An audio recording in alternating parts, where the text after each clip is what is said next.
What's up, Prestonwood girls? This is Mo. I am a friend of Ruthie's from when we lived together in England, and she was so sweet enough to send me a message to see if I would be willing to share my story with you guys, and hoping to just encourage you in your walk with the Lord where you're at. And so even though I can't be there with you in person, it is so nice to meet you through the screen. And I just hope and pray that what I'm about to share is encouraging, in some ways maybe even convicting, and that you would just leave wanting to desire and love the Lord even more. And it was through hearing stories and testimonies at your age that I really started to understand how important our stories are. I grew up in a very small town, went to a Christian school almost my whole life, and kind of thought I had the boring Christian girl story, if I'm not gonna lie. And anytime, someone would come to our school chapel or someone would come to our church and speak, I always just sought and desired to hear somebody that had a similar story to mine. And it wasn't until I heard someone share that they were also raised the same way I was raised, and they didn't go through really hard things, throughout middle school and high school. I don't know, it just made me so thankful for the story that God had been writing and was writing for my life, but it also helped me appreciate and know that every single story is different. Whether you think your story is crazy or hard or boring, each of your stories and purposes are so incredibly powerful and are being written for an incredible purpose. So don't you dare go comparing. Don't you dare think that your story isn't great, because honestly, for y'all, it's just beginning, which is pretty stinking cool. So, but just a quick snapshot of my life. I was raised in a Christian home, went to a Christian school, heavily involved in my youth group. And I'm very thankful and fortunate to have met the Lord when I was younger, at VBS, and grew up just surrounded with a biblical worldview. And I had teachers pouring into me that were believers. I had Sunday school leaders. I had youth pastors. I had adults and young life leaders. I had everything right there at my fingertips, and I am so thankful and fortunate for that.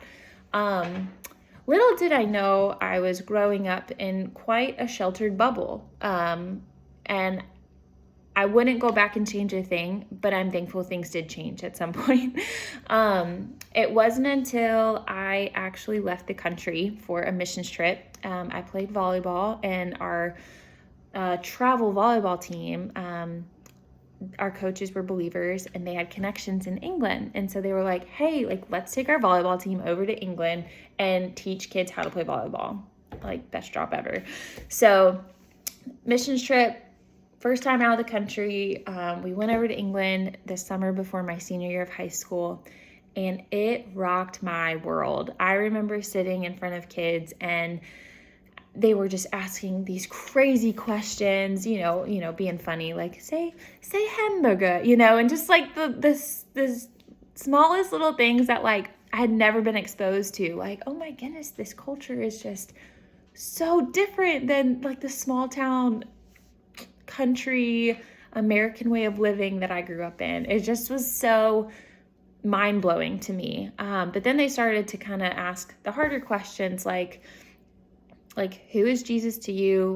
Why do you believe in Jesus? I think this is silly. I think this is weird. Why do you do this? Why do you do that? Questions that I had literally never thought about, because I hadn't had a reason to. I was just surrounded by Jesus everything. And nobody had pushed back on that, and nobody had questioned that. And that truly rocked my world, and it actually made me think about why I believed what I believed. And so I loved that feeling. I wanted to just know more and figure out more, and be bold and be challenged in my faith, It was definitely scary, but it just kind of like lit a little spark in my heart, I think, for the very first time. And so I came back from that trip and I was like on fire. I was like, I want to live in England. Like, I want to do this forever. And I, was going into my senior year. Of course, the plan was to go to college. And through the Lord, just working out a lot of awesome things and opening a lot of doors. I actually, after I graduated high school, I moved over to England and worked with an American team over there, which is where I met Ruthie, to basically take like a gap year before college and do sports ministry over there. Basically what we did on our mission trip, but for an entire year. It was like a dream come true. So that is truly when I feel like my relationship with the Lord just like exploded and started growing, and I was challenged, and it was amazing. And fast forward a little bit, 1 year turned into 3 years over there because I loved it so much, and I would have gone to college to study, to do what I was already doing, and I didn't even know what kind of major that would be. So the Lord just like made it evident that like, nope, like you're supposed to be here, so stay here. So for 3 years, I lived in England, worked with this team, and the Lord just grew me in the craziest of ways, opened my eyes to so many things. Thankfully, I let go of a lot of the expectations and things that living in a small town will kind of, I guess, make of you. And so after 3 years, I had actually met my now husband through Instagram, and he literally slid into my DMs. That happened. So I'm not opposed if that's how you meet your husband, because it worked for me. But I ended up moving back after 3 years. We got married and lived in Virginia Beach, Virginia, where he was a student pastor, and just started our life. And so the things that I just learned in England and the ways that the Lord like grew me and shaped me, like I just like started applying them where I was at in the youth group that, we were working in, and in my job at an elementary school at the time. And so, it was just so fun. It was just a fun season of life, I feel like I remember. And up until that point, y'all, like, I'll be honest, my life had been pretty easy as far as like, I hadn't really faced a lot of hard, big life things. Like, yes, I moved to England, but the Lord had prepared my heart for that, and I was more excited for that than like scared. And so at this point in my life, I just hadn't really gone through anything like crazy tough. And so we ended up getting pregnant. We had our daughter, Charlie May. She's going to be 4 in June, which is mind-blowing. But that was just a crazy journey all, in of itself, just figuring out how we go from husband and wife to a family of 3 and becoming a mom. It's just such a sweet gift, and I pray each of you guys will experience that if that is what you desire to do. But through all of that with ministry, we were transitioned to a different church, and so we kind of had to uproot everything and move our family. And I still kind of wonder why that happened, because for the 2 years following that transition, they were probably 2 of the hardest years of our lives. Just felt very isolated, unfortunately, in the church that we were in. My husband was very burnt out. That was, of course, kind of in the middle of COVID, and all of us just, COVID just really stuck. So just felt lonely, and there was a lot of fear, and I think it really just kind of tested our faith and our roots, and like where we were really trying to place our hope in, and so unfortunately in all of that, we had 3 miscarriages back to back. And so our desire was to grow our family. We believe the Lord, and still believe that the Lord wants us to grow our family. But we lost 3 babies, and that for the first time like rocked me to my core, and like, wow, this is hard, and this is like the result of truly living in a broken world. And I questioned God so much, just asking him why us, why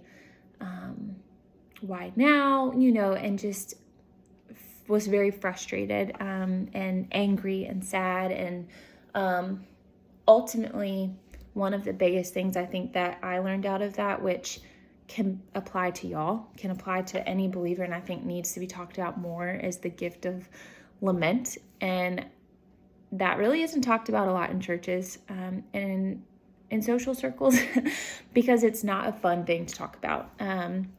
To lament is to basically like just pour out to the Lord exactly how you're feeling when it's most likely not good feelings and good emotions. And there's a book in the Bible called Lamentations that is honestly a whole book of people just lamenting to the Lord. They're grieving losses, they're grieving pain, they're grieving hurt. They're letting the Lord know, like, this is how we feel. Like, we're sad and we're heartbroken and we're angry and we don't understand this and we don't understand that.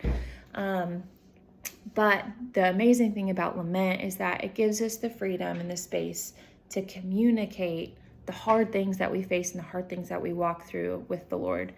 But it also gives us a chance to remember the goodness and faithfulness of God. Like, to lament isn't just to complain and leave it at a complaint. To lament truly is to be honest about how you're feeling, which our culture can sometimes give us mixed signals about, like, it's okay to do that or it's not okay to do that.